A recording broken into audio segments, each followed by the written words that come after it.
और चीज।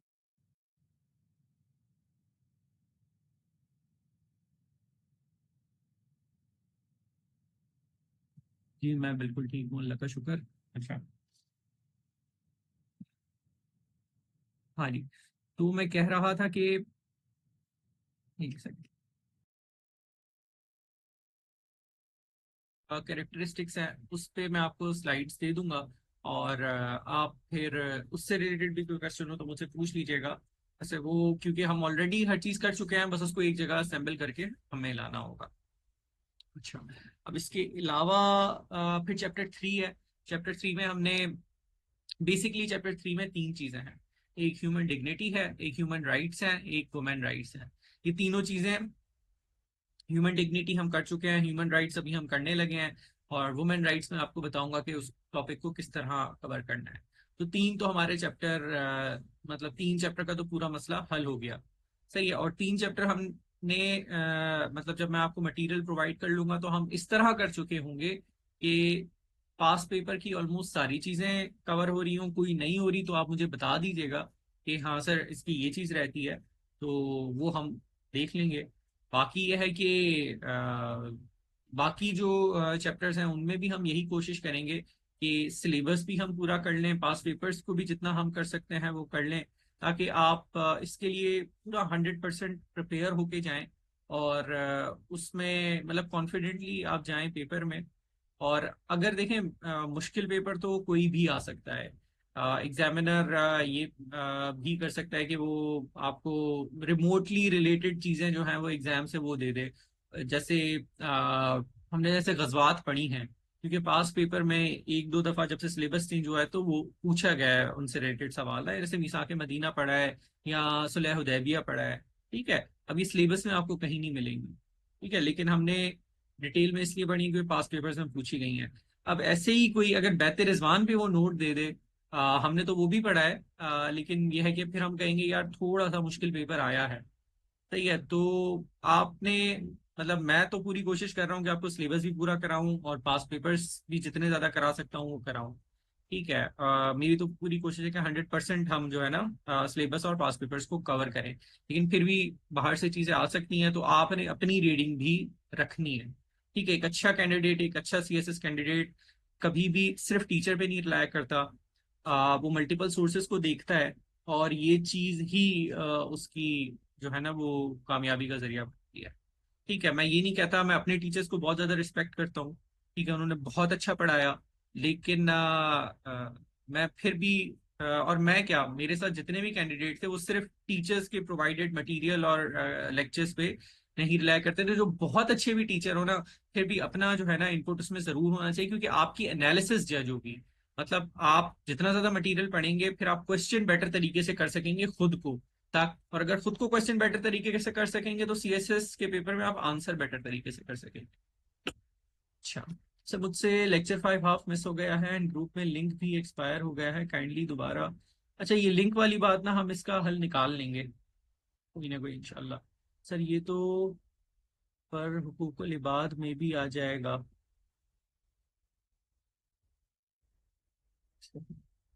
हुकूकुल इबाद में क्या आ जाएगा, मुझे समझ नहीं आया।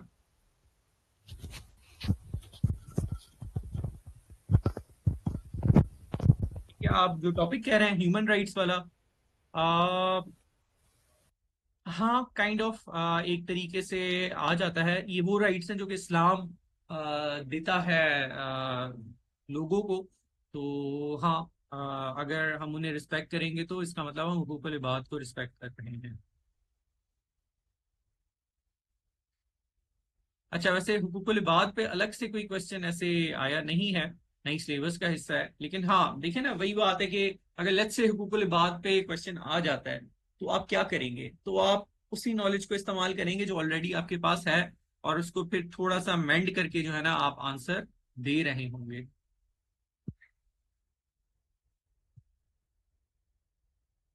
ठीक है। अच्छा, चलें अब फिर हम ये आज का लेक्चर शुरू करते हैं। अच्छा, दूसरी बात यह है कि आपने दो चैप्टर्स में ना वैसे तो सारे ही चैप्टर्स पे गौर करना है और अच्छे तरीके से करना है, लेकिन कुछ चैप्टर्स तो हमने ना पक्के पक्के कर लेने हैं। ठीक है, मतलब ये कि हमारे 4 सवाल तो निकले ही निकले। ठीक है, उसमें से 2 चैप्टर्स मैं आपको करा चुका हूँ। ठीक है, इनमें मैं कोई चीज नहीं छोड़ रहा, कोई छोटी से छोटी चीज, छोटे से छोटा क्वेश्चन जो पास पेपर में पूछा गया वो नहीं छोड़ रहा, क्योंकि इनका स्कोप जो है ना वो बहुत ज्यादा वाइड नहीं है। जैसे अगर आप चैप्टर 7 देखें ना या चैप्टर 6 देखें, वो कहीं भी जा सकता है उन चैप्टर्स में। हालांकि इतना हर साल अभी तक तो वो बहुत ज्यादा नहीं घूमा एग्जामिनर। कुछ कुछ जगह हमने कुछ कुछ पेपर्स में देखा है कि उसने रिमोट रिमोट चीजें भी जो है ना वो पूछ ली हैं। ठीक है, तो उसमें उसके पास स्कोप काफी है। चैप्टर आपका जो है वो 2 और चैप्टर 3। ठीक है, और ये सवाल भी चैप्टर भी ऐसे हैं कि जिसमें हर साल कोई ना कोई सवाल पूछा जाता है। ठीक है, मैंने आपको सीरत के क्वेश्चन में दिखाया था 9 में से 8 साल डायरेक्ट सीधा सीधा क्वेश्चन पूछा गया।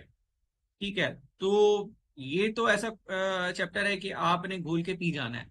ठीक है, मतलब ये समझे कि इसमें कोई एक्स्ट्रा एफर्ट भी एग्जामिनर नहीं पुट कर रहा होता, अभी तक तो नहीं पुट कर रहा।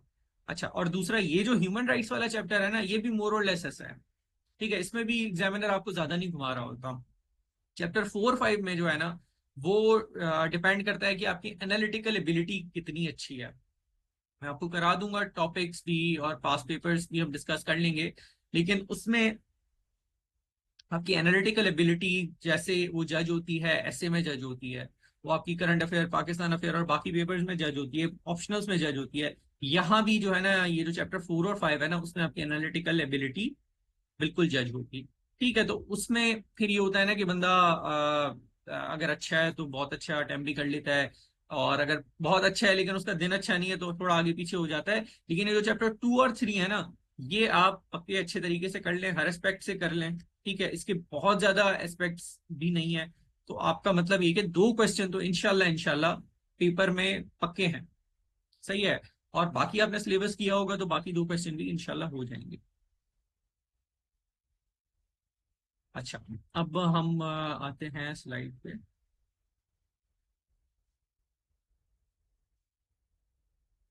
चलें जी, चैप्टर 3 हम आज करने लगे हैं। Dignity for man and women जो है ना, ये जो सब टॉपिक 2 है ये हम कर चुके हैं। ह्यूमन राइट्स अभी हम करने लगे हैं, और status of women and Islam का मैं आपको बताऊंगा क्या है। अच्छा, ये सारे पास्ट पेपर के क्वेश्चंस हैं, इसमें कुछ क्वेश्चंस मैंने ऐड किए हैं पिछली साइड से। वो ये क्वेश्चंस हैं, ये 4 5 क्वेश्चंस हैं। ठीक है, ये क्वेश्चंस बेसिकली वुमेन राइट्स से रिलेटेड है।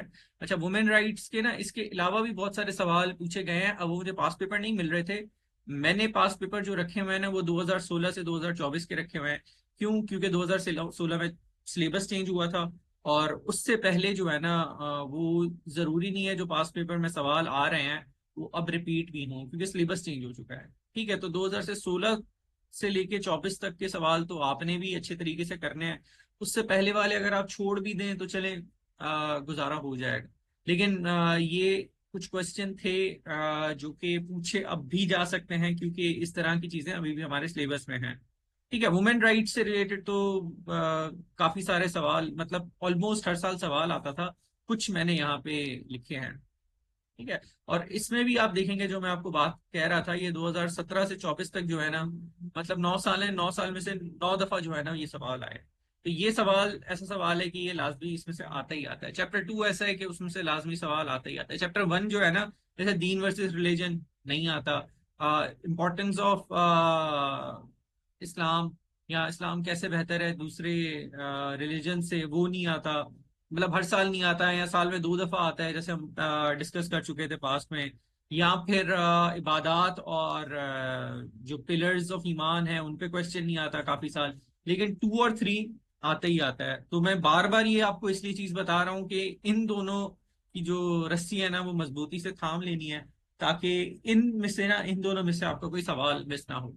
अब आपकी किस्मत है अगर 2026 में पूछा नहीं जाता, लेकिन वैसे आपके सामने ही है ये पेपर्स, ये सवाल आ रहा है इन दोनों चैप्टर्स में से। अच्छा,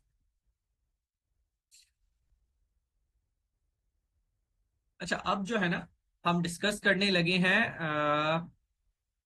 ह्यूमन राइट्स इन इस्लाम। अच्छा, ह्यूमन राइट्स इन इस्लाम का जो क्वेश्चन है ना, जब से सिलेबस चेंज हुआ है, वो सिर्फ एक ही तरीके से पूछ रहा है किस तरीके से? लास्ट सरमन के पैराहे में।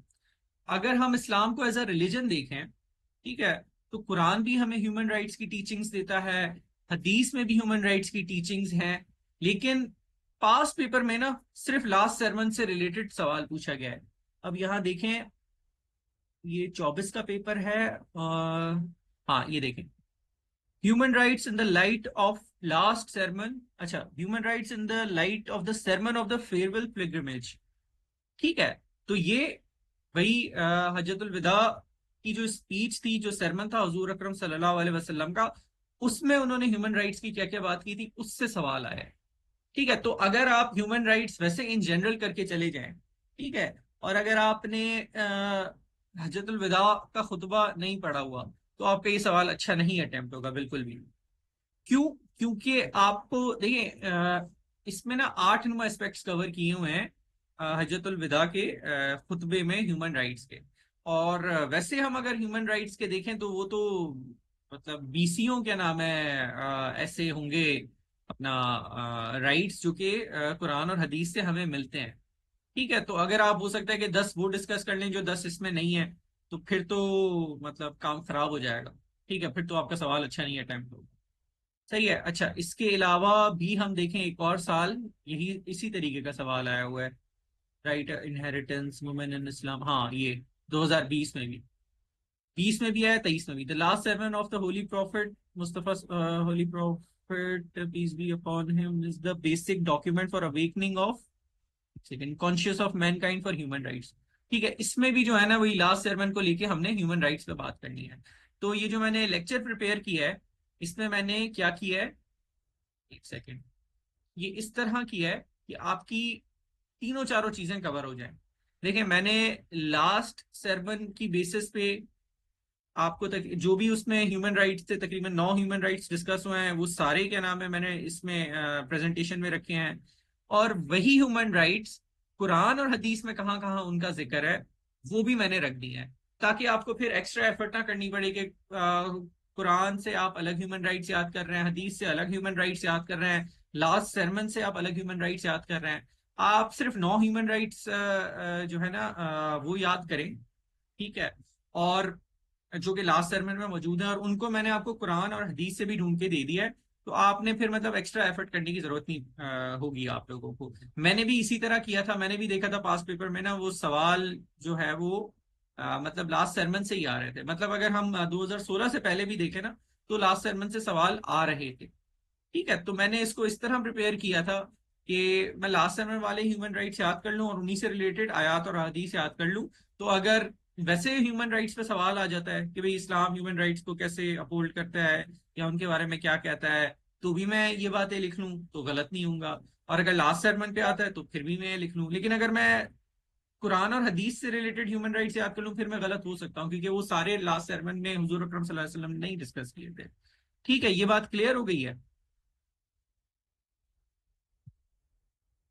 अगर इसमें कोई कंफ्यूजन है तो बता दें। बेसिकली मैं आपको बताना चाह रहा हूँ कि आप हर तरीके से सेफ हैं और कवर्ड है।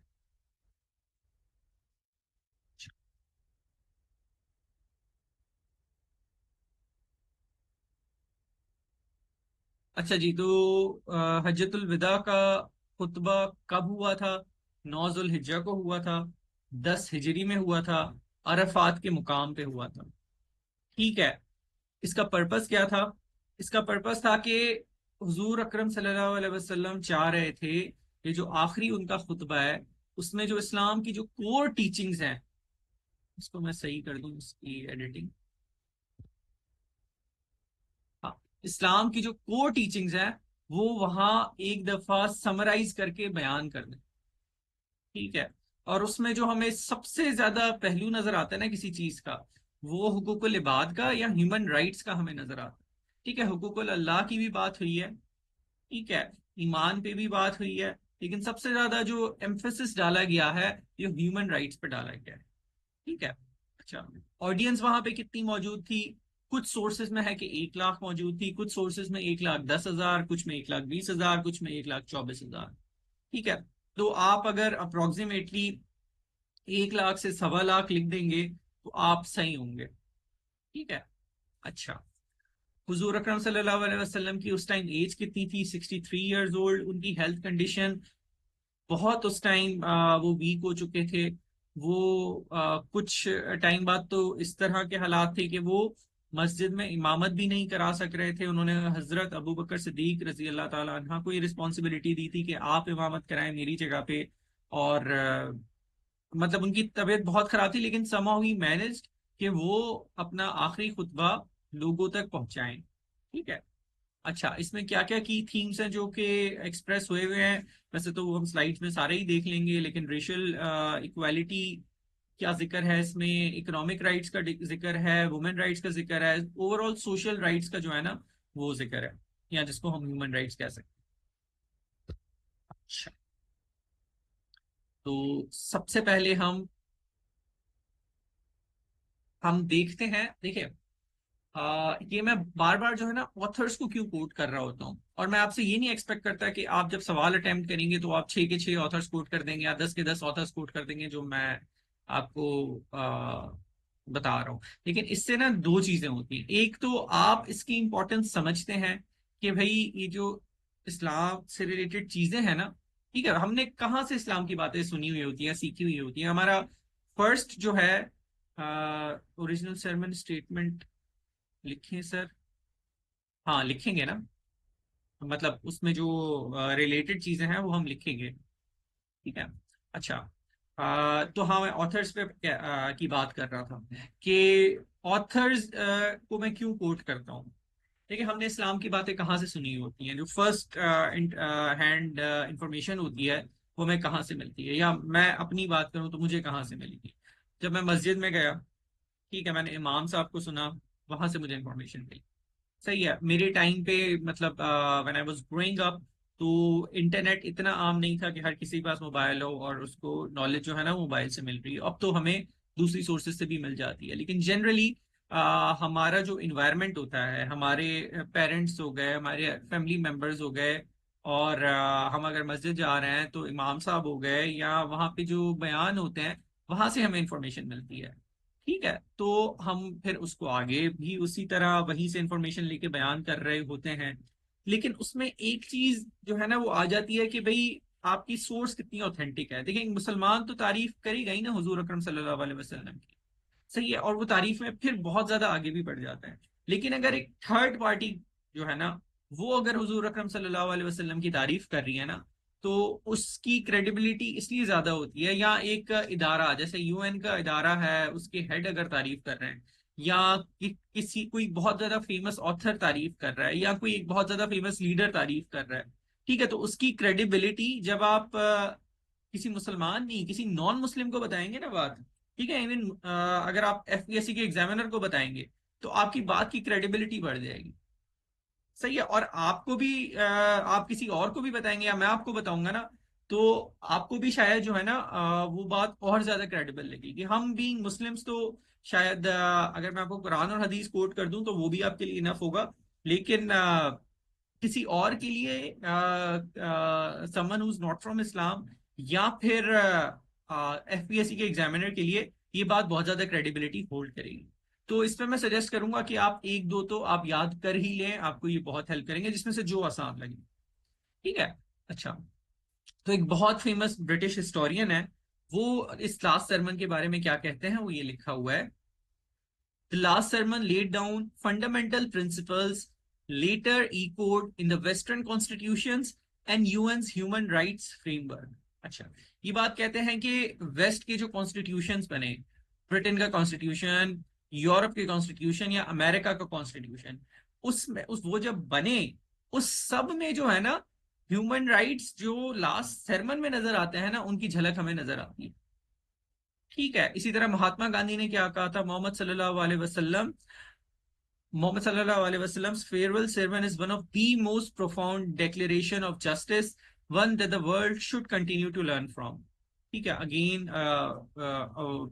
Very big name in the leadership rail जिन्होंने ये बात कही है, तो इनकी बात बिल्कुल वजन रखती है।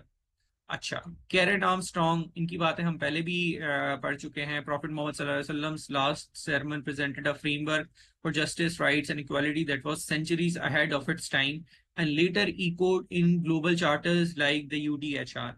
ठीक है, मेरे हिसाब से ये सबसे ज्यादा रेलेवेंट आपका जो है ना वो कोट बनती है। क्यों? क्योंकि देखें, सबसे पहले तो इसमें क्या बताया गया कि ये जो राइट्स इस्लाम ने बताए थे ना, हुजूर अकरम सल्लल्लाहु अलैहि वसल्लम ने कन्वे किए थे, ये अपने वक्त से बहुत आगे थे। ठीक है, अगर आप इसके 1000 साल भी आगे चले जाए ना, तो भी जो है ना वो औरतों को राइट्स नहीं मिल रहे। औरतों को प्रॉपर्टी नहीं ओन करने दी जा रही, औरतों को इनहेरिटेंस राइट नहीं दिए जा रहे, औरतों को इवन दफन भी किया जा रहा है। क्यों? क्योंकि उनके घर में बेटी पैदा हुई है। ये हमें यूरोप में भी नजर आ रहा है, और बहुत अरसे बाद तक भी ये ऐसी चीजें नजर आ रही हैं हमें। ठीक है, चले ये थोड़ी सी प्रैक्टिस कम थी, लेकिन इनहेरिटेंस के राइट देना और प्रॉपर्टी ओनिंग के राइट देना, ये तो हमें बहुत बहुत लेट, अभी कोई 200 साल पहले जो है ना ये चीजें आना शुरू हुई हैं, even in the western world. ठीक है, इस तरह के और बहुत सारे राइट्स हैं जो अभी उन्होंने देना शुरू किए हैं, जो कि इस्लाम 1400 साल पहले दे चुका है। ठीक है, universal declaration of human rights. ठीक है, ये कहा जाता है कि सबसे जामे डॉक्यूमेंट है या सबसे ऑथेंटिक डॉक्यूमेंट है ऑन ह्यूमन राइट्स। ये कब बना? किसी को साल पता है इसका?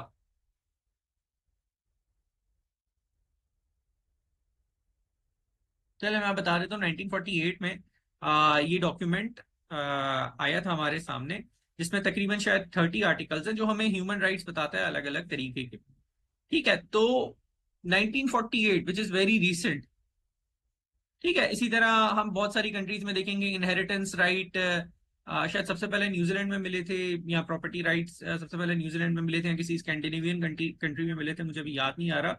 लेकिन वो भी मतलब ये कि समझे कि पिछले 300-400 साल की कहानी है। उससे पहले मतलब वुमेन प्रॉपर्टी की तरह भी डील की जाती रही हैं, और उनको जब इनहेरिटेंस मिलती है तो क्लियरली जो है ना वो कहा जाता है कि भाई सिर्फ बेटे को हिस्सा मिलेगा, बेटी को कोई हिस्सा नहीं मिलेगा। वहां पे हमें ये भी नजर आता है कि आ, मतलब इवन कुछ कंट्रीज में तो हमें 100 साल 150 साल पहले तक नजर आता है कि उनको कोई हिस्सा नहीं मिल रहा प्रॉपर्टी में। ठीक है, तो कहने का मकसद ये है कि इस्लाम ने जो चीजें 1400 साल पहले दी, वो 150-200 साल पहले भी जो है ना वो मॉडर्न वर्ल्ड में नहीं एग्जिस्ट करती थी, जो आजकल चैंपियन बनते हैं ह्यूमन राइट्स के। ठीक है, और ये बातें मैं नहीं कह रहा, ये बातें जो है ना आपको हिस्टोरियंस ही प्रूव कर रहे हैं। अच्छा, इसी तरह 2-3 कोटेशंस ये भी हैं, तो आप देख लीजिएगा। हम अब टॉपिक पे जाते हैं। अच्छा, अब लास्ट sermon में हुजूर अकरम सल्लल्लाहु अलैहि वसल्लम ने इक्वालिटी पे क्या बात कही थी? All mankind is from Adam and Eve, an Arab has no superiority over a non Arab, nor does a non-Arab have any superiority over an Arab.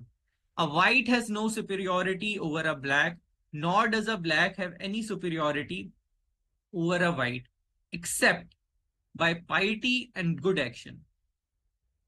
ये चीज हमें क्या बताती है? किसी को भी, चाहे वो किसी रेस से हो, चाहे वो किस कलर का हो, चाहे वो किसी ट्राइब से हो, किसी भी बंदे को किसी भी बंदे के ऊपर कोई सुपीरियोरिटी नहीं हासिल, सब इक्वल है। ठीक है, सिर्फ सिर्फ और सिर्फ एक चीज की बिना पे आप एक बंदे को दूसरे पे सुपीरियर कह सकते हैं, और वो है तकवा। ठीक है, ये इस्लाम भी हमें बहुत दफा ये चीजें बताता है, और हुजूर अकरम सल्लल्लाहु अलैहि वसल्लम ने अपने आखिरी सरमन में भी ये बात हमें बताई। ठीक है, उससे बिल्कुल पहले, ठीक है, हम बहुत ज्यादा पीछे नहीं जाते, हम थोड़ा सा पहले चले जाते हैं। हमें नजर आता है कि हजरत बिलाल के साथ क्या हुआ था। ठीक है, या और जितने वहां पे स्लेव्स थे उनके साथ क्या हुआ था, जब उनके लिए बात की गई कि भाई ये स्लेव है लेकिन ये मालिक के इक्वल हैं, उन्हें as an equal human being treat किया जाए। ठीक है, ये बात सुन के तो कुरैश बिल्कुल आपे से बाहर हो गए थे। ठीक है, कुरैश के जो लोग थे, उनसे ये चीज बिल्कुल नहीं बर्दाश्त हो रही थी कि हम एक गुलाम के इक्वल कैसे हैं। ठीक है, इस्लाम तो इस चीज को ही प्रीच करता है ना, वो ये नहीं फर्क करता कि भाई ये अगर काला है या गोरा है, या इसकी ये कास्ट है या इसकी वो कास्ट है। ठीक है, अच्छा, अब यही यही बात जो है कुरान किस तरह बताता है हमें।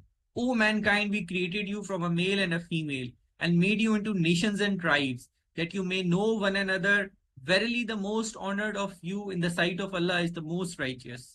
ठीक है, इसमें भी तकवे की ही बात की गई है, और इसमें सिर्फ ये बताया गया है कि हमने इंसानों को जो अलग अलग ट्राइब्स में पैदा किया है ना, तो उसका मकसद ये नहीं है कि बनु उमैया में किसी को इसलिए पैदा किया गया क्योंकि वो बेहतर था, ठीक है, या बनु अदी में इसलिए किसी को पैदा किया गया क्योंकि वो शायद कमतर था, या बनु नादिर और बनु कुरैजा का हम कंपैरिजन करें कि भाई उसमें बनु कुरैजा बेहतर है या बनु नादिर जो है ना वो कमतर है।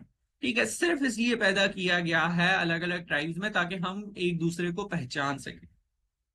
ठीक है, जिस तरह नाम के थ्रू हम एक दूसरे को पहचानते हैं ना, इसी तरह हम ट्राइब्स के थ्रू भी पहचानते हैं कि भाई फला बंदा फला ट्राइब का है, भाई फला ट्राइब का फला बंदा जो है ना उसके बारे में आपकी क्या राय है। तो सिर्फ पहचानने के लिए हमने हर किसी को अलग अलग ट्राइब्स में पैदा किया। अच्छा, अब हदीस में क्या बात आती है?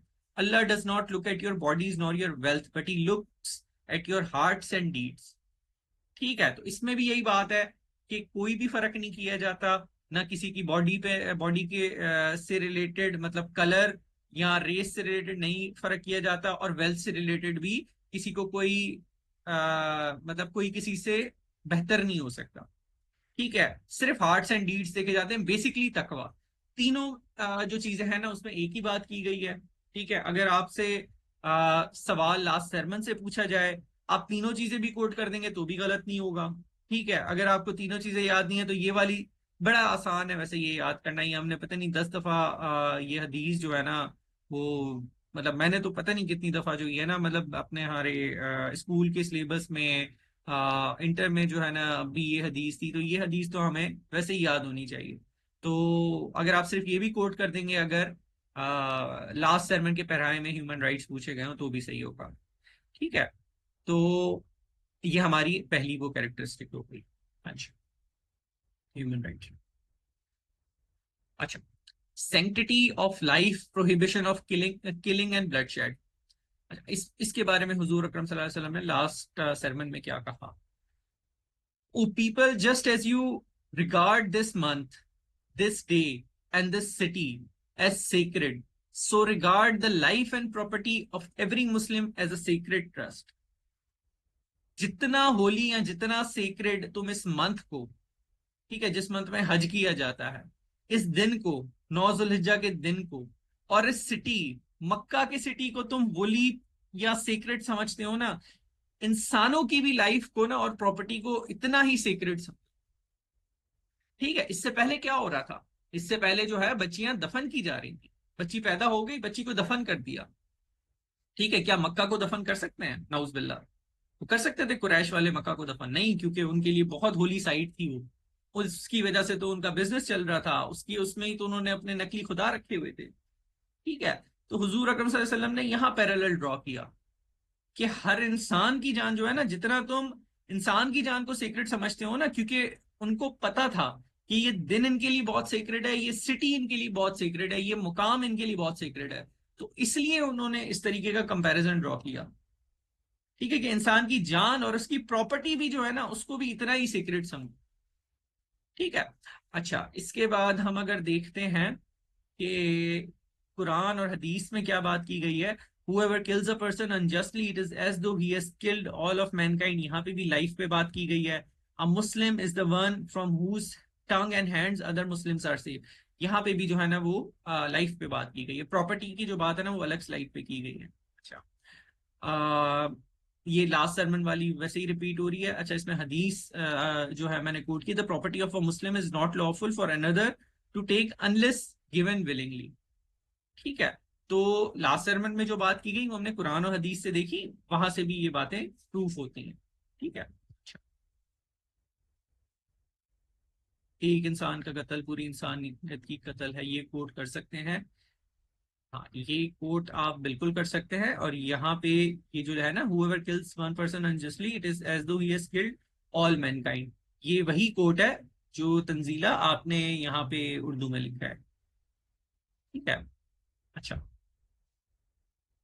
अब हमने ह्यूमन राइट्स में इंसान की जिंदगी की प्रोटेक्शन देख ली, हमने ह्यूमन राइट्स में इंसान की प्रॉपर्टी की प्रोटेक्शन देख ली, हमने ह्यूमन राइट्स में ये देख लिया कि हर इंसान एक दूसरे के इक्वल है, सिर्फ फर्क करने का जो मयार है वो क्या है?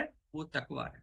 ठीक है, इस सरमन में हुजूर अकरम सल्लल्लाहु अलैहि वसल्लम ने इकोनॉमिक राइट्स भी डिस्कस किए। ठीक है, और उसमें सबसे इंपॉर्टेंट क्या चीज डिस्कस की थी? Abolition of interest, Riba. आपको याद होगा जब मैं आपको पढ़ा रहा था, तो स्पेशली जब मीसाके मदीना का टॉपिक पढ़ा रहा था, जब हुजूर अकरम सल्लल्लाहु अलैहि वसल्लम हिजरत करके मदीना आए थे, ठीक है, तो वहां पे क्या मसले थे? वहां पे काफी सारे मसले थे, जो दो तीन मेजर मसले थे वो ये थे। औस और खजरत जो है ना, उनकी आपस में नहीं बनती थी। अगर औस जो है ना, कबीला जो है, वो कोई मार्केट खोलता था तो खजरज उससे कोई चीज नहीं खरीदता था, खजरज कोई मार्केट खोलता था तो औस वाले उससे कोई चीज नहीं खरीदते थे। ठीक है। अच्छा, और दूसरा, यहूदी क्या कर रहे थे? यहूदियों ने अपनी मार्केट खोली थी, जिससे उनकी मार्केट स्ट्रांग हुई। ये तो हो गई एक बात, जिससे वो इकोनॉमी पे बहुत स्ट्रांग होल्ड रखे हुए थे। और बाकी अरब ट्राइब्स जो है ना, वो काइंड ऑफ सबसर्विएंट थे टू द यहूदीज, टू द ज्यूज। ठीक है। बाकी दो चीजें क्या थी? दूसरी चीज थी एंटरटेनमेंट। ठीक है। यहूदियों ने, मुसलमान तो उस वक्त वो नहीं थे, अरब ट्राइब्स को नाचने गाने और शराब पे लगाया हुआ। ठीक है। मैंने उस वक्त डिस्कस किया था कि आज भी हमें ना इस चीज की झलक नजर आती है। ठीक है, तो उस टाइम भी ऐसा था। एक तो इकोनॉमी से जो है ना वो एक सबकत हासिल कर गए, और वो उनको आपस में जो है ना उनकी लड़ाई भी नहीं खत्म होने देते थे। ठीक है, उनको जो है ना वो जुआ शराब और नाचने गाने में भी लगाया हुआ था। तीसरी चीज जिससे वो उनको कंट्रोल कर रहे थे ना, वो रिबा से कर रहे थे। ठीक है, जब आपके पास पैसे नहीं हो और कोई आपको पैसे दे, तो ह्यूमन टेंडेंसी यही है कि आप ले लेते हैं पैसे। और लेते हैं ना जब आप पैसे, तो आपको उस पर इंटरेस्ट देना पड़ता है। और इंटरेस्ट जो है ना, मैंने उस दिन भी बताया था कि पाकिस्तान की क्या कोई हालत हो गई है इंटरेस्ट की वजह से। अब हम जो है ना अपना समझेंगे डेवलपमेंट बजट, और आप इंटरेस्ट को कंपेयर करें ना, तो आप बोलेंगे, आप मतलब आप उसको भी छोड़ें, आपका जो 40-40% जो आपकी अर्निंग्स है ना, जो आपका टैक्स कलेक्शन है, वो सारा इंटरेस्ट की पेमेंट्स में जा रहा होता है।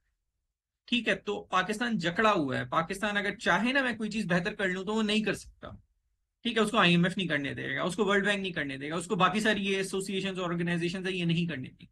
ठीक है, जो कि अगर मैं कहूं कि शायद मेनली जूस इसको जो है ना उनका स्ट्रांग होल्ड है इन पे, टोटली चलो कंट्रोल ना हो लेकिन स्ट्रांग होल्ड है, तो ये गलत नहीं होगा। तो उस टाइम भी ऐसे था कि क्योंकि उन्होंने कर्जे इतने लिए हुए थे, जो वहां के अरब ट्राइब्स थे, उन्होंने यहूदियों से, तो वो कोई इनोवेटिव चीज या इकोनॉमी को चला ही नहीं पा रहे थे, क्योंकि वो तो अपना जो कर्ज है उसका सूद देने में ही इतना जकड़ गए थे कि वो आगे इकोनॉमिकली डेवलप ही नहीं कर सक रहे थे खुद को। ठीक है, अब जब हम ये इकोनॉमी वाला टॉपिक पढ़ेंगे ना, इकोनॉमिक सिस्टम इन इस्लाम, तो आपको ये और बहुत सारी बहुत अच्छे तरीके से समझ आ जाएगी चीज, कि रिबा किस तरह जो है ना वो इकोनॉमिक सिस्टम को डिस्ट्रॉय कर रहा होता है।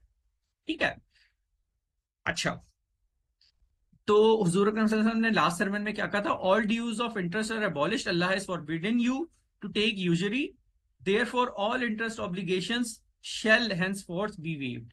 ठीक है, और हम इस्लाम कुरान में देखें कि क्या बात आती है? Allah has permitted trade and has forbidden interest, the messenger of Allah cursed the one who takes interest, the one who gives it, the one who records it, and the one and the two witnesses to it. ठीक है, तो तीनों में जो है ना वो यही बात की गई है कि रिबा के खिलाफ मतलब बात की गई है। अच्छा, क्वेश्चन क्या है? Indeed the most honoured of you in the sight of Allah is the most righteous. जी जी, ये उम्मे फरवा आपने क्यों शेयर की है? वैसे ये जो है ना उसमें बड़ी फिट बैठती है आयत, अपना ये जो हमने इक्वालिटी वाली बात की, कि बाकी सब इक्वल हैं और सिर्फ जो है ना तकवे की बेसिस पे आपको जो है ना दूसरे पे सबकत हासिल है। ठीक है। अच्छा, चलिए, इंटरेस्ट वाला हो गया। अच्छा, women's right, protection and fair treatment. अच्छा, हम इस्लाम से पहले देख लें कि औरतों को किस तरह ट्रीट किया जा रहा था। औरतों को एज अ प्रॉपर्टी ट्रीट किया जा रहा था। ठीक है, औरतों को डिसीजन मेकिंग में उनका कोई से नहीं था। सही है। इनहेरिटेंस राइट उनको नहीं मिल रहे थे। बच्चियां पैदा होती थी, उन्हें दफना दिया जाता था। इस तरह मैं अगर कोट करने लगूं तो समझे कि 10 से ऊपर बातें मैं कोट कर सकता हूं। ठीक है, तो हुजूर अकरम सल्लल्लाहु अलैहि वसल्लम ने थ्रू आउट अपनी नबूवत में बहुत कोशिश की कि औरतों का मुकाम, जो ड्यू मुकाम है वो मिल सके, वो इक्वल टू मैन उनको कंसिडर किया जाए। ठीक है, और उनकी ट्रीटमेंट की जाए, उनको इक्विटेबल कंसिडर किया जाए। इक्वल तो दोनों जेंडर्स नहीं हो सकते, ठीक है, लेकिन इक्विटेबल जरूर है, मतलब हर किसी के अपने अपने जो है ना वो रोल्स हैं, उन रोल को अदा करें, ठीक है। और हमें लास्ट सरमन में भी जो है ना यही इसी तरीके की हिदायत नजर आती हैं। O people, you have rights over your women and your women have rights over you. Treat them well and be kind to them, for they are your partners and committed helpers. ठीक है, इसी तरह जो है हमें Islamic sources अगर हम देखें, do not inherit women against their will, live with them in kindness, the best among you is the one who is best to his wife. तो काइंडनेस ऑफ वुमेन की बात जो है ना वो यहाँ पे की गई। ठीक है, आई होप ये क्लियर होगी, इसमें सिंपल सी बात थी। Egyptians considered women as an evil. ठीक हो गया। हमने ये आपने कहाँ से वैसे ये बात पढ़ी है? मैंने भी ये पढ़ी हुई है, लेकिन मैंने डॉक्टर जाकिर नाइक के लेक्चर में ये बात पढ़ी थी, मतलब सुनी थी।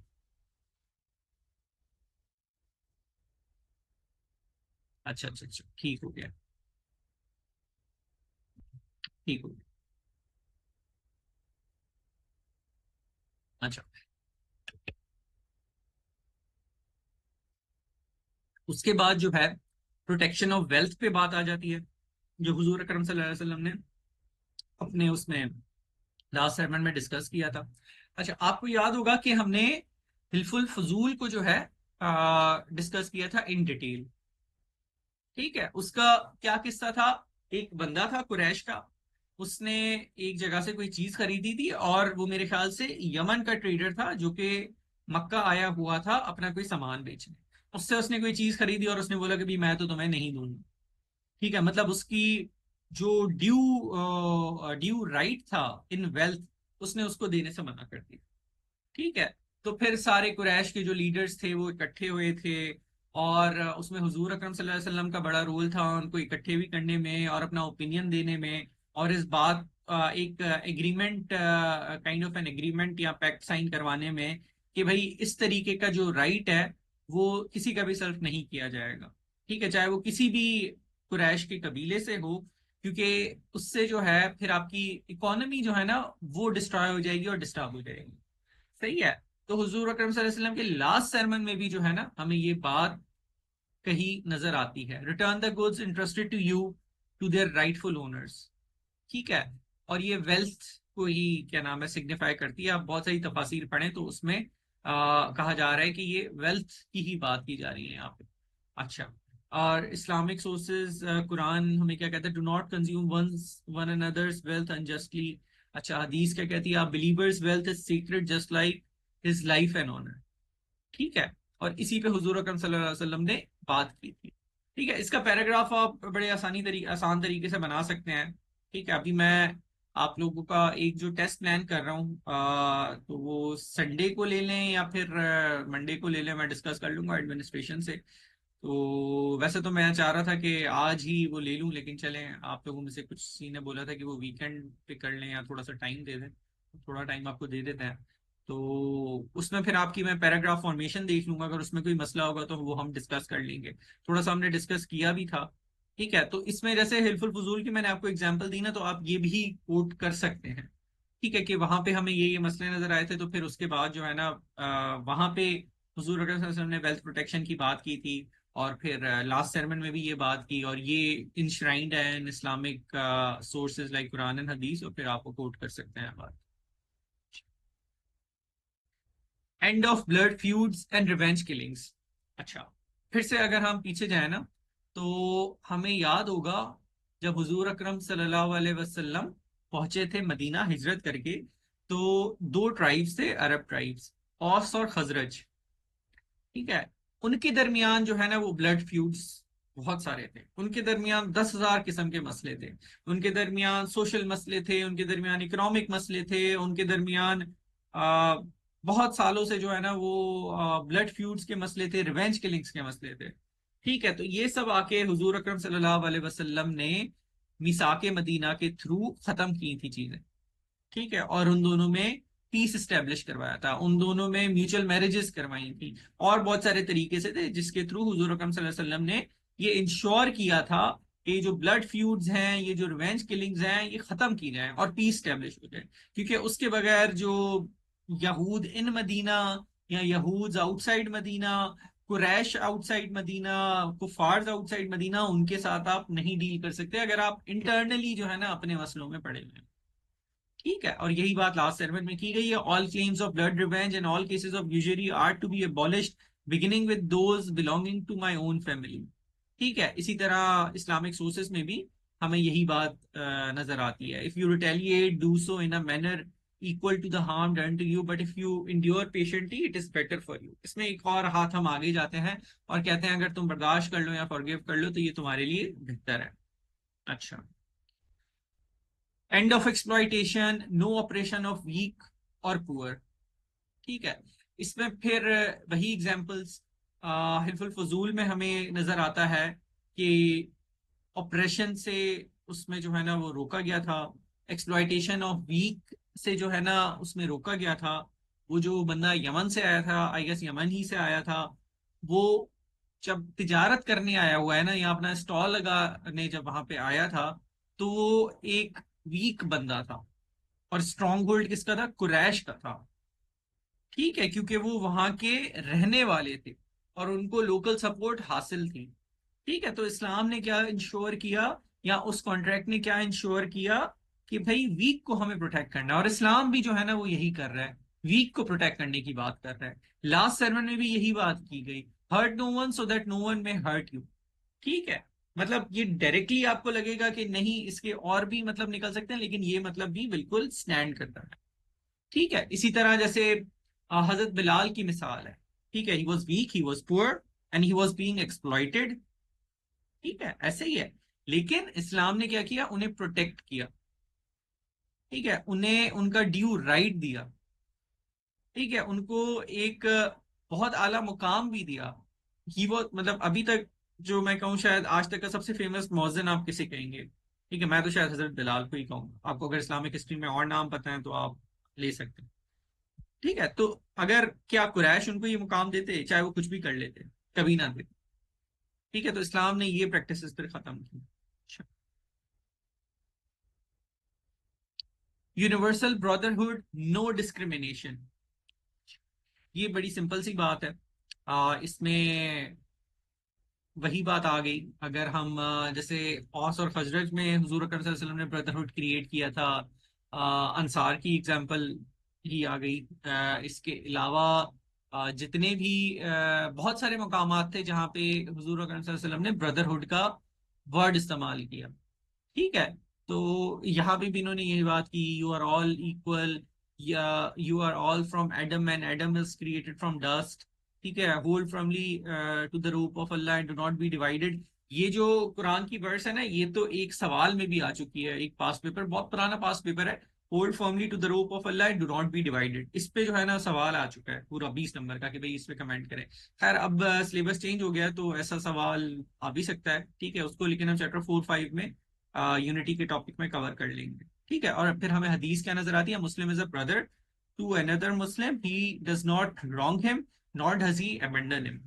ठीक है, तो ये हमारे जो थे ना टोटल 9 से 10 राइट्स थे जो हमने डिस्कस किए हैं।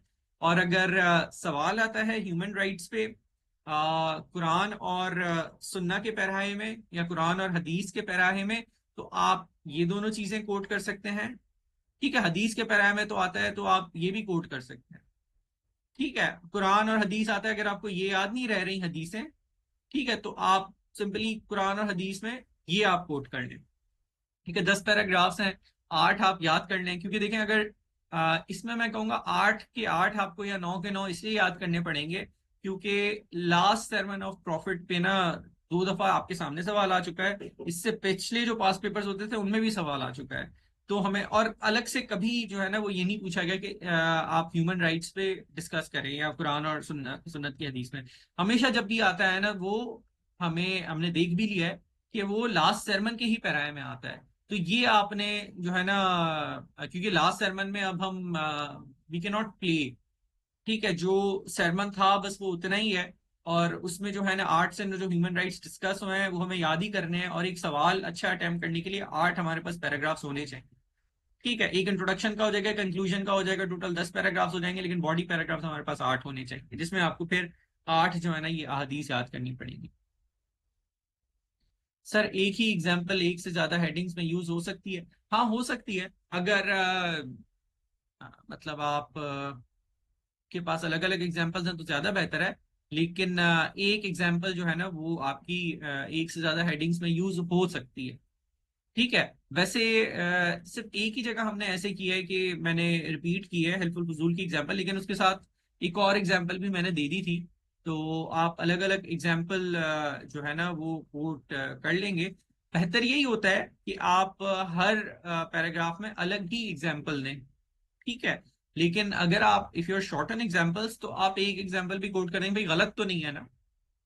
ठीक है, बात तो सही है। लेकिन यह है कि हाँ एक रेपिटेशन हो जाती है। लेकिन आप कोशिश यही करें कि अलग एग्जाम्पल दें। अब जैसे हम इसमें देख लें, इसमें हमने अंसार की एग्जाम्पल दी इस हेडिंग में ना। इसमें हमने इसमें आप हजरत बिलाल की एग्जाम्पल दे दें, इसमें आप औस खजरत की एग्जाम्पल दे दें, इसमें हिल्फुल फजूल की दे दें। इसमें हमने वुमेन पे तो आप बेतहाशा, इस पे तो पूरा अभी हमने क्वेश्चन करना है, तो उसमें से कोई अपनी मर्जी की एग्जाम्पल दे दें। ठीक है, यहाँ पे जो है हमने यही आईएमएफ ट्राइब, और जब वो हुजूर अकरम सल्लल्लाहु अलैहि वसल्लम आए थे हिजरत करके मदीना, तो उसकी हमने एग्जांपल दी थी, वो आप एग्जांपल दे दें। ठीक है। और प्रोटेक्शन ऑफ प्रॉपर्टी, और इसमें औस और खजरज की दे दें। ठीक है, ये अभी तक हमने नहीं दी। या फीमेल इन्फेंटिसाइड की दे दें। ठीक है। तो हर किसी में हमने फिर अलग अलग ही एग्जाम्पल यहाँ पे दी है, और वो बन रही है। अच्छा। और दूसरी मैं क्या चीज कहने लगा था, मैं भूल गया जरा। चलें, मुझे याद आती है तो फिर मैं आपसे डिस्कस कर लूंगा। अच्छा, आपने क्या लिखा है?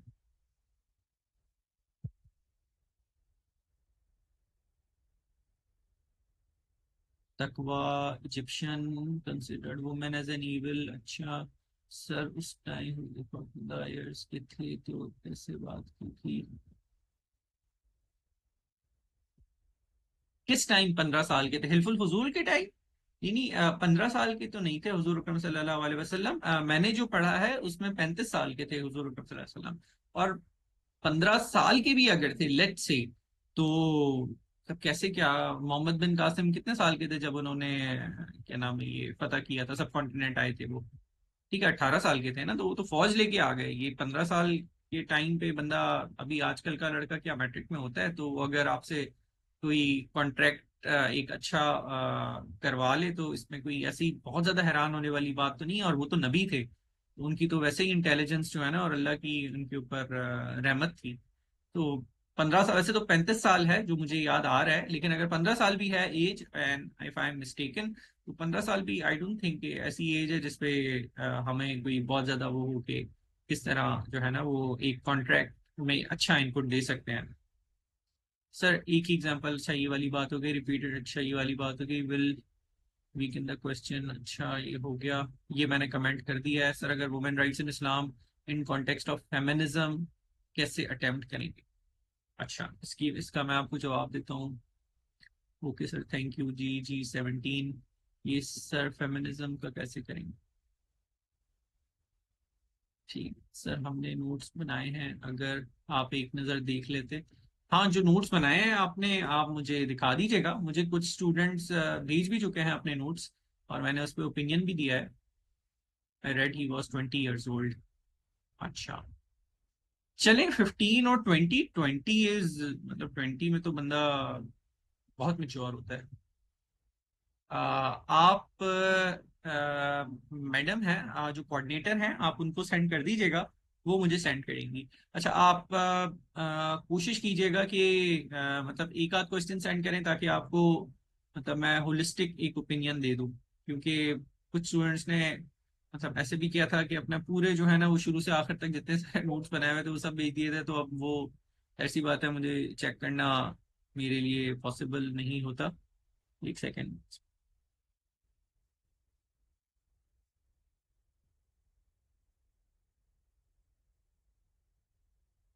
अच्छा, ठीक है। अब हम वुमेन राइट्स के क्वेश्चन पे आते हैं। आपने जो है ना वो फेमिनिज्म वाला क्वेश्चन भी पूछा था। ठीक है। आ, ये टॉपिक ना एक दफा मैंने क्लास में कराया था। ठीक है। तो मुझे 1 घंटे की 3 क्लासेस लगी थी ये टॉपिक कवर करने में, women's women rights in Islam.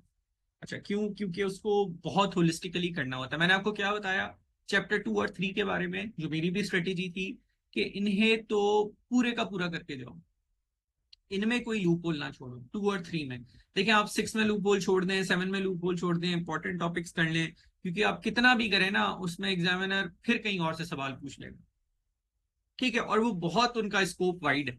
ठीक है, वो हजरत अली पे सवाल अगर नोट पूछ ले आपसे 20 नंबर का, ठीक है, अब हजरत अली पे जनरली हम लोग नहीं कर रहे होते तैयारी, हजरत अबू बकर पे पूछ ले, हजरत उमर रजी अल्लाह ताला अन्हु पे पूछ ले। ठीक है, तो हम उनको इतना होलिस्टिकली नहीं कर रहे होते जिस तरह हमने हुजूर अकरम सल्लल्लाहु अलैहि वसल्लम की सीरत को पढ़ा है। और अगर आप पहले के पास पेपर्स देखें ना, सिलेबस जब से चेंज हुआ है, तो मेरे ख्याल से हजरत अली रजी अल्लाह ताला अन्हु पे नोट आया है और किसी सहाबी पे नहीं है, if I am not wrong. ठीक है, लेकिन उससे पिछले जो पास पेपर्स देखे ना, उसमें तो आपके पास मतलब बहुत ज्यादा सहाबियों पे नोट्स आए हुए हैं। तो उसमें जाहिर सी बात है, और देखिए ना, आपकी भी तो मेमोरी है ना, आप ऐसा नहीं है कि हर किसी की सीरत इतना डिटेल में याद करेंगे, उसको हर एस्पेक्ट से आप कवर करें। ठीक है, एक सवाल आया था जिसमें हजरत उमर की एडमिनिस्ट्रेटिव कैपेबिलिटी पे सवाल आ गया था। एक सवाल जो है ना, वो हजरत खालिद बिन वलीद रजी अल्लाह ताला अन्हा की जो मिलिट्री उनकी जो कैपेबिलिटी थी एज अ मिलिट्री कमांडर, उस पर सवाल आ गया था। अब आप कहाँ से, आप कितने सहाबा को आप याद करके जाएंगे? ठीक है, और कितना डिटेल में करके जाएंगे? सही है। तो इसलिए मैं कहता हूँ 2 और 3 जो चैप्टर है ना, इसमें लीव नो स्टोन अनटर्न्ड, इसको पूरा पूरा कर ले, इसमें जो है ना एग्जामिनर बहुत ज्यादा नहीं घूम सकता। ठीक है। अच्छा, अब ह्यूमन डिग्निटी चैप्टर 3 में से हो गया, हमने कर लिया है, आप 20 नंबर का सवाल अटेम्प्ट कर सकते हैं। ह्यूमन राइट्स, हमने अगर सिर्फ बोलते हैं कि सिर्फ आप अहदीस की पैरवी में बताएं, फिर भी आप कर लेंगे। सिर्फ बोलते हैं कि कुरान के पैरवी में बताएं, आप फिर भी कर लेंगे। सिर्फ अगर आपको बोलते हैं कि लास्ट जो सरमन है हुजूर अकरम सल्लल्लाहु अलैहि वसल्लम का, उसके पैरवी में कराएं, फिर भी आप कर लेंगे। हाँ, जो मैं बात कहने लगा था वो ये है कि देखें, यहाँ पे जैसे मैंने आपको बोला, आप हजरत बिलाल की एग्जांपल दे दें या हिल्फुल फजूल की एग्जांपल दे दें। ठीक है, तो एक एग्जांपल देना इज अ गुड थिंग, ये एक एडिड चीज है। लेकिन अगर आप जनरली मतलब एक जनरल बात कर लें, जैसे मैंने आपको ना 1-2 पैराग्राफ्स पहले लिख के बताए थे कुछ प्रेजेंटेशन में, कि भाई इस्लाम वीक को प्रोटेक्ट करता है, पुअर के प्रोटेक्शन की बात करता है, ऑपरेशन ऑपरेशन ना होने की बात करता है। ठीक है, ये सारी बात करता है, exploitation, Islam calls for the end of exploitation. ठीक है, और उसके बाद जो है ना, लास्ट sermon में भी हमें ये बात नजर आती है, और वो ये बात है। ठीक है, इसके अलावा अगर आपने कोई कुरानिक वर्स या हदीस भी याद की हुई है, तो वो भी आप लिख लें। ठीक है, तो ये एक बेहतरीन अटेम्प्ट हो जाएगा आपको किसी भी क्वेश्चन में। जैसे मैंने ये जो एग्जांपल्स दिए ना, मैंने तो आपको समझाने के लिए एग्जांपल्स दिए हैं। हिल्फुल फजूल की एग्जांपल हो गई, मिसाक मदीना की एग्जांपल हो गई, हुदैबिया की एक एग्जांपल आप इसमें कोट कर सकते हैं, वो हो गई, या औसो खजरज की एग्जांपल हो गई। ये तो मैंने आपको समझाने के लिए दी है। अगर आप ये भी कोट कर रहे हैं तो एक्सेलेंट। ठीक है, लेकिन अगर आप ये नहीं भी कोट कर रहे हैं ना, तो भी आपका एक बहुत अच्छा अटेम्प्टेड क्वेश्चन हो जाएगा, क्योंकि ऑलरेडी आप उसमें देखें एक हेडिंग के अंदर। ठीक है, एग्जामिनर जो आपसे एक्सपेक्ट करता है कि आप एक अच्छी एग्जाम्पल दें, और ये हदीस ही इन इट सेल्फ एक अच्छी एग्जाम्पल है। ठीक है, एडिड आप एग्जाम्पल दे रहे हैं, 2 दे रहे हैं, 3 दे रहे हैं, तो बहुत अच्छी बात है।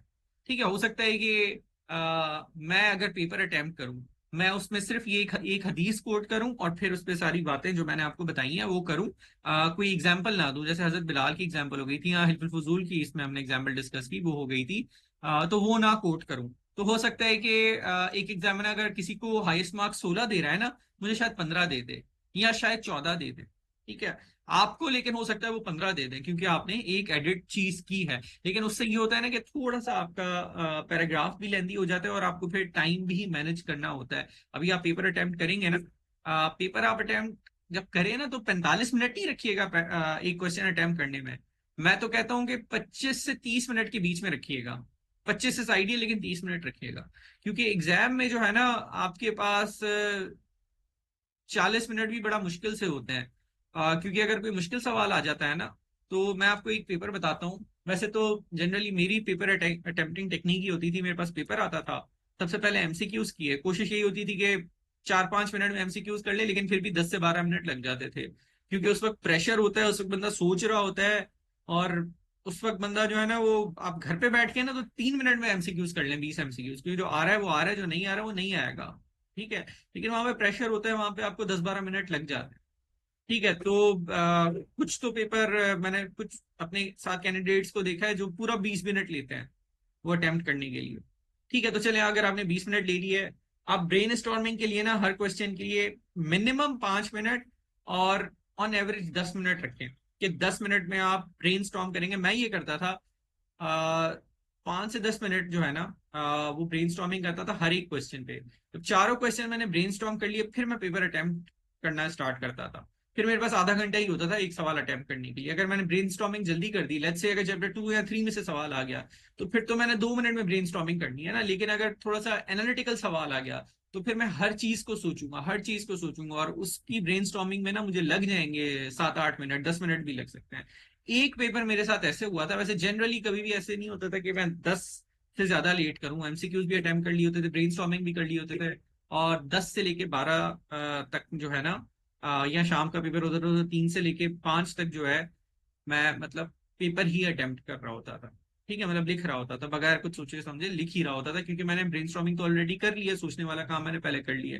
लेकिन एक पब्लिक एडमिनिस्ट्रेशन का पेपर आया था, जिसमें मैं वैसे ही कोई 7-8 मिनट लेट था, और फिर मेरे पास एमसीक्यूज आए थे, वो भी थोड़ा लेट आए क्योंकि मैं क्लास में लेट पहुंचा था।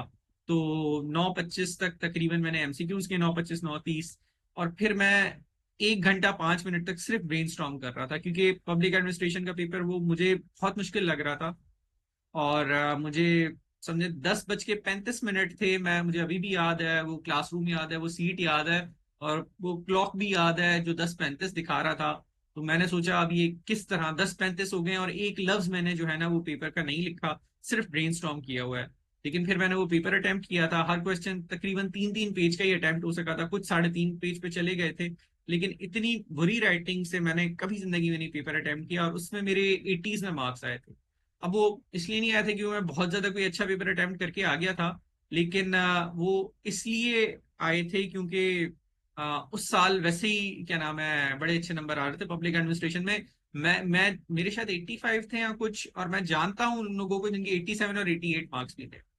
ठीक है। तो ये कह लें, अगर ये शायद किसी और पेपर में होता मेरे साथ, तो फिर तो बहुत ही मुश्किल था, मतलब सेल थ्रू।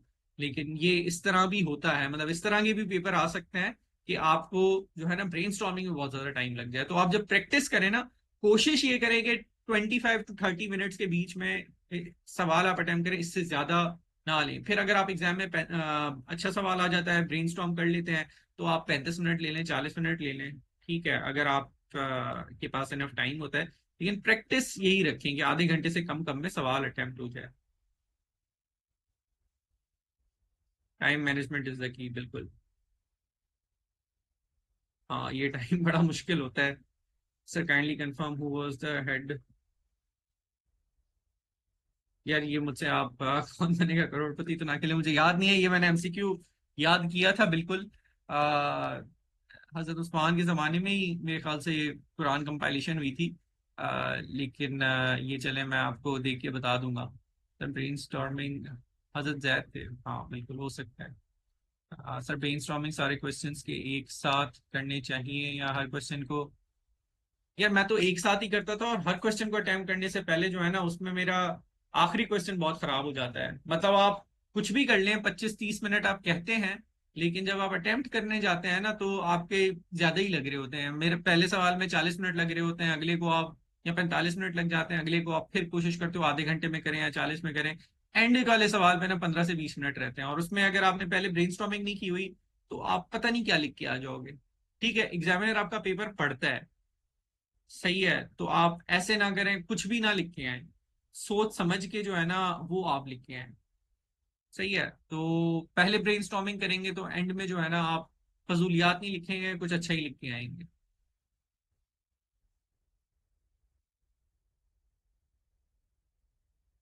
अच्छा, जो मैंने लिंक सेंड किया उसमें देखिए जो मैंने लिंक सेंड किया है ना, उससे आप लोग जो है ना सिर्फ सवाल उठाएं।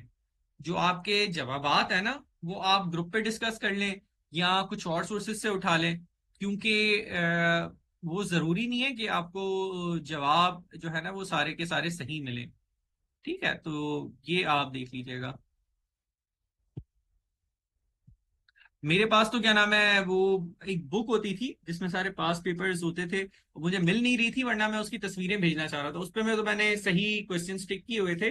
ये तो आपका टेस्ट लेना है, उसके लिए आपको तैयार करवाना था, तो मेरे पास जैसे ही कोई पहली ही लिंक आई तो मैंने आपको भेज दी। मैंने कोई भी सवाल जो है ना वो उससे वेरीफाई नहीं किया कि कौन सा सही सवाल है और कौन सा नहीं। चले, अच्छा हुआ आपने पूछ लिया ताकि ये चीज क्लैरिफाई होगी।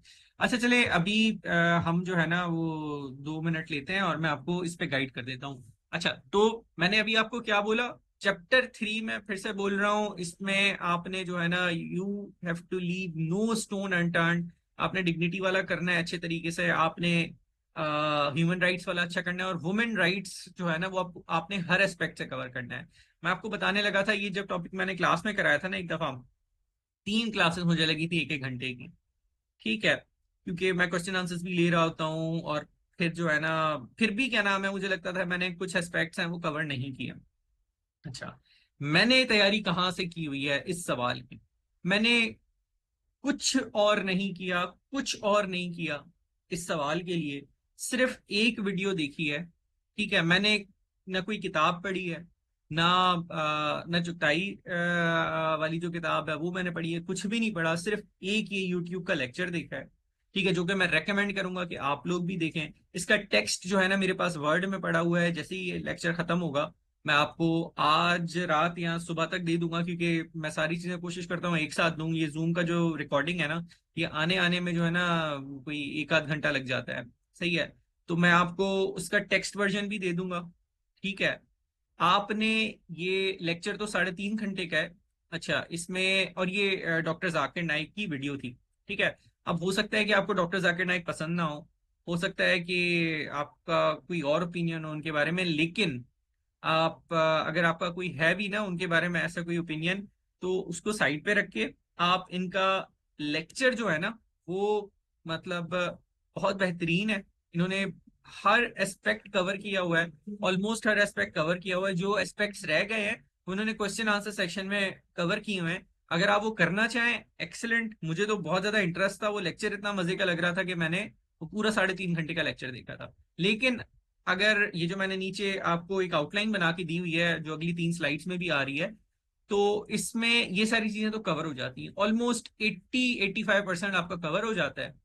ठीक है, तो और अगर जो 15% रह जाता है, जैसे हिजाब पे उन्होंने ना एक क्वेश्चन में डिटेल में आंसर किया हुआ है, प्रॉपर्टी और इनहेरिटेंस पे एक क्वेश्चन में डिटेल में आंसर किया हुआ है।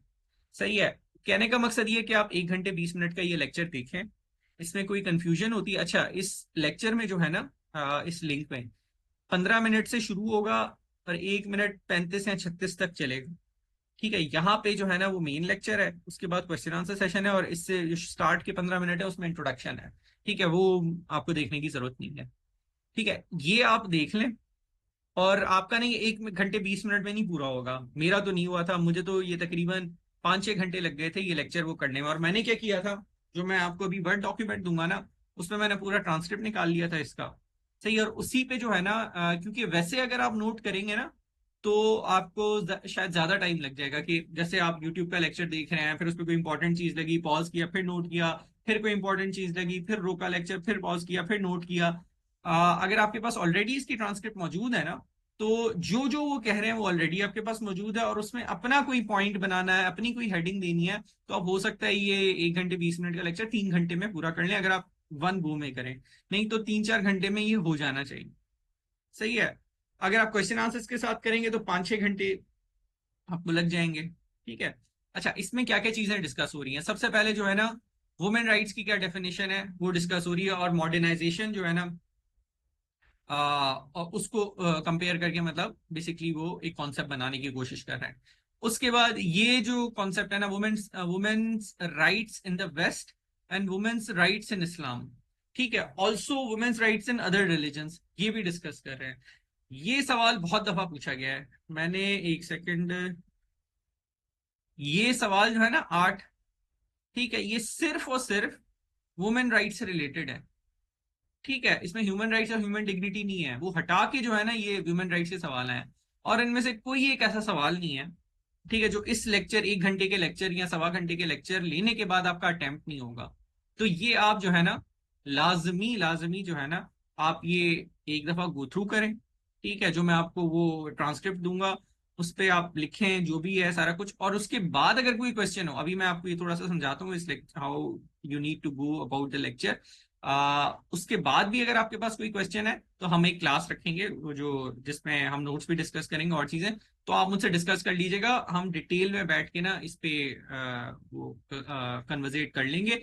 मैं रेकमेंड ये करूंगा ये लेक्चर देख के आप क्वेश्चंस जो है ना वो जो एडमिन है मैडम अर्शिया हैं उनके थ्रू मुझे भिजवा दीजिएगा, ताकि मैं पहले से प्रिपेयर्ड रहूं। मतलब अगर आप मुझसे उस वक्त कोई लेट्स से हिजाब पे कोई सवाल पूछ रहे हैं, कोई 6 क्राइटेरियाज हैं हिजाब के ना, जैसे उस पर आप कोई चौथे क्राइटेरिया पे सवाल पूछ लें।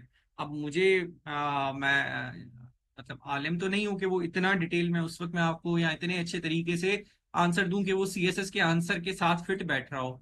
ठीक है, तो अगर आप पहले मुझे दे देंगे तो मुझे ये होगा कि थोड़ा सा इस तरीके से प्रिपेयर कर लूंगा उस आंसर को कि वो लेमन वाला आंसर ना हो, वो आपके आंसर वो जो मैं आंसर दूं वो सीएसएस के क्राइटेरिया को या सीएसएस के पेपर अटेम्प्टिंग को फिट बैठ रहा हो। ठीक है, अच्छा, इस लेक्चर में जो है ना सबसे पहले उन्होंने ये डिफाइन किया है, उसके बाद women's rights in the West, in Islam और इन अदर रिलीजन्स, ये बेहतरीन तरीके से डिफाइन हुआ हुआ है। ठीक है, सबसे जो इंपॉर्टेंट पार्ट है ना वो इसी के आसपास है। अच्छा, उसके बाद जो है ना यहाँ पे स्पिरिचुअल राइट्स डिस्कस हुए हैं, इकोनॉमिकल राइट्स डिस्कस हुए हैं, सोशल, एजुकेशनल, लीगल, पॉलिटिकल, और इनको दूसरे रिलीजन से भी कंपेयर किया गया है। आपका जो एक क्वेश्चन है ना आता है कि आप इस्लाम किस तरह दूसरे रिलीजन से बेहतर है। ठीक है, या इस्लाम, अगर ह्यूमन राइट्स पे भी क्वेश्चन आ रहा है तो इस्लाम कैसे बेहतर राइट्स देता है दूसरे रिलीजन से। तो ये वाले जब आप कर लेंगे ना तो आपका वो पार्ट्स भी जो है ना वो कवर हो रहे होंगे। ठीक है, इसी तरह ये फिर डिटेल है इन सारे राइट्स की कि मतलब क्या क्या इनकी अंदर क्या क्या है। भाई सोशल राइट्स अगर डिस्कस किए हैं तो rights as a daughter, rights as a wife, mother, sister, ये डिस्कस हुए हैं। इसी तरह पॉलिटिकल हैं तो उनके अंदर क्या डिस्कशन है ये इन्होंने डिस्कस किया है। फाइनली जो है ना फिर कंपैरिजन आया वेस्टर्न सोसाइटी से, और ये आपका जो है ना 3 से 4 दफा आपका दूसरे रिलीजन से और वेस्टर्न सोसाइटी से सवाल कंपेयर किया गया है। और जो फेमिनिज्म वाला आपने सवाल पूछा ना वो भी मोर और लेस इससे आंसर होगा, क्योंकि मेरा जेंडर स्टडीज था तो मैंने ये सवाल प्रिपेयर किया था जो आप कह रही हैं, पता नहीं मैंने एग्जाम के लिए किया था या वैसे स्टूडेंट्स को पढ़ाने के लिए किया था, लेकिन किया था और मेरा जेंडर स्टडीज था तो मुझे थोड़ा सा कंपैरिजन करने में आसानी हो गई। लेकिन कोई भी ऐसा सवाल हो जो आपको ना समझ आ रहा हो या ना अटेम्प्ट कर सक रहे हो ना आप मैडम अर्शिया के थ्रू मुझे भिजवा दीजिएगा, मैं आपको जो है ना उसका आंसर करा दूंगा क्लास में। ठीक है, तो ये बहुत ही बेहतरीन लेक्चर है हर एस्पेक्ट से जो है ना। अगर आपको और इंटरेस्ट हो इसके क्वेश्चन आंसर सेशन भी ले लीजिएगा, आपका कोई एस्पेक्ट नहीं रहेगा। तो कहने का फिर मकसद यही है कि चैप्टर 2 चैप्टर 3 हर एस्पेक्ट से कर लें, 2 सवाल पक्के हो जाएं, मतलब एग्जाम में आप इस कॉन्फिडेंस से जाएं कि भाई हमने चले इस्लामियात की टेंशन नहीं, क्योंकि इंग्लिश के पेपर्स के बाद जो सबसे ज्यादा फेलियर रेशियो है, आप पास्ट रिपोर्ट्स उठा के देख लें, वो इस्लामियात का है। ठीक है, वो पाकिस्तान अफेयर, करंट अफेयर और एवरीडे साइंस आपको फेल नहीं कराता, क्योंकि तीनों के मिला के आपको जो है ना वो 120 नंबर लेने होते हैं। अब मुझे याद है एक अटेम्प्ट में इस तरह हुआ था, जो जिस बंदी ने सीएसएस टॉप किया था ना उसके पाकिस्तान अफेयर में 24 नंबर थे, मेरे 28 नंबर थे। और कल ही मैं अपने एक बैच मीट के साथ बैठा हुआ था, वो बता रहे थे उनके 32 नंबर थे, क्योंकि वो हिट इतना बुरे तरीके से हुआ था। मैंने पाकिस्तान में किसी के बिना 36 नंबर से ज्यादा नहीं देखे थे। ठीक है, लेकिन हमारे एवरीडे साइंस में फिर बहुत अच्छे नंबर थे। एवरीडे साइंस में मुझे याद पड़ता है मेरे 70s में मार्क्स थे, 78 या कुछ इस तरीके से थे, क्योंकि मैंने इंजीनियरिंग भी की हुई है तो वो भी थोड़ा सा हेल्प आउट हो जाता है उससे। ठीक है, तो उसमें इतने नंबर थे कि वो बाकी मुझे फिर 40 ही नंबर चाहिए थे करंट अफेयर और पाकिस्तान अफेयर मिला। ठीक है, तो वो मेरा 120, 120 आप मतलब अगर आप एक अच्छे सीरियस कैंडिडेट हो तो आप क्रॉस कर ही लेते हो। ठीक है, फिर मसला जो आता है ना वो इस्लामियात में ही आता है, अपार्ट फ्रॉम अंग्रेजी। अगर अंग्रेजी आपने क्रॉस कर लिया तो जो उसके बाद सबसे बड़ा हर्डल है वो इस्लामियात का होता है। मेरा एक बैचमेट है, मैं किसी और इदारे में काम कर रहा था, वहां मेरा बैचमेट था, तो वो 3 दफा उसने एग्जाम फेल किया था, तीनों दफा इस्लामियात फेल किया था। तो खैर उसकी अब किस्मत ऐसी थी, इसमें सीएसएस में तो हमें बहुत बहुत तरीके की स्टोरी सुनने को मिलती हैं। तो फिर से वही बात, हम लेक्चर एंड इसी पे करेंगे कि चैप्टर 2 और 3 जो है ना, वो आप बड़े अच्छे से कर लीजिएगा। इसमें कोई भी कंफ्यूजन हो आप मुझे क्वेश्चन भिजवा दीजिएगा, I make sure I answer. अच्छा, आप क्वेश्चंस कुछ आ गए हैं, मैं देखूं क्या आपने क्वेश्चंस किए हैं।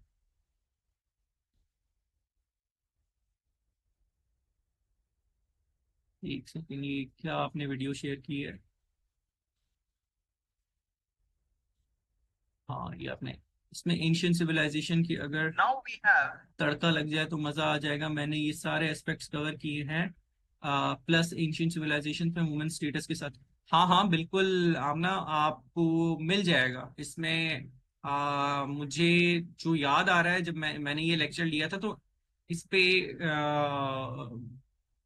एंशियंट सिविलाइजेशंस का बिल्कुल जिक्र था, जब ये क्वेश्चन, जब मैंने ये लेक्चर सुना था। मैंने हाफ पहले देखा है सर, लेंदी है। हाँ बिल्कुल लेंदी तो है।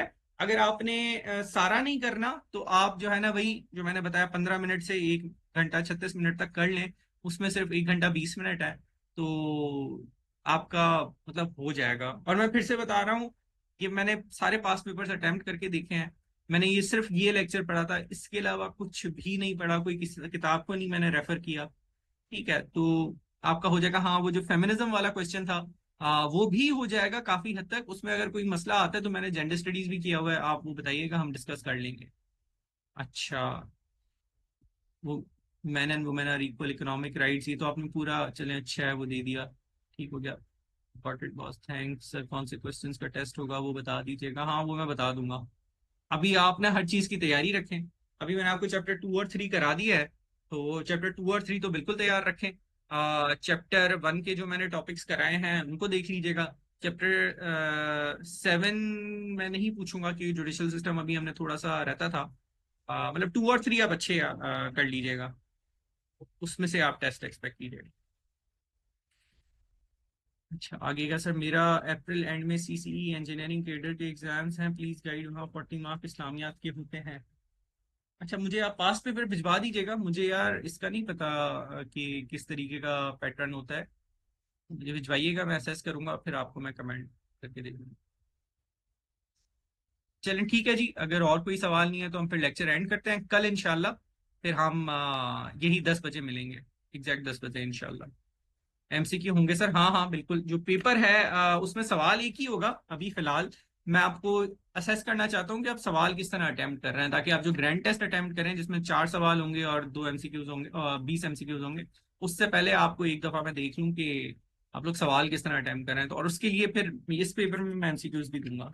तो मैंने आपसे कांटेक्ट करना है, हाउ टू कांटेक्ट, या कोई भी क्वेरी हो अभी एडमिनिस्ट्रेशन के थ्रू आप मुझे भेजें।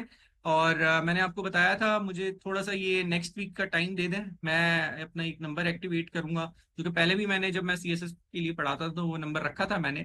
तो उस में कोई भी क्वेरी आती थी, कुछ भी होता था, फिर उस नंबर पे मैं रिसीव करता था वो क्वेरीज, और मैं कोशिश करता था कि वीकेंड पे उनका आंसर कर दूं।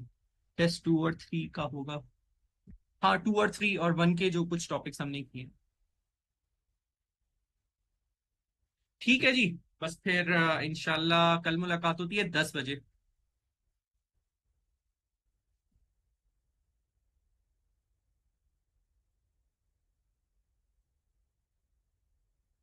अल्लाह हाफिज़।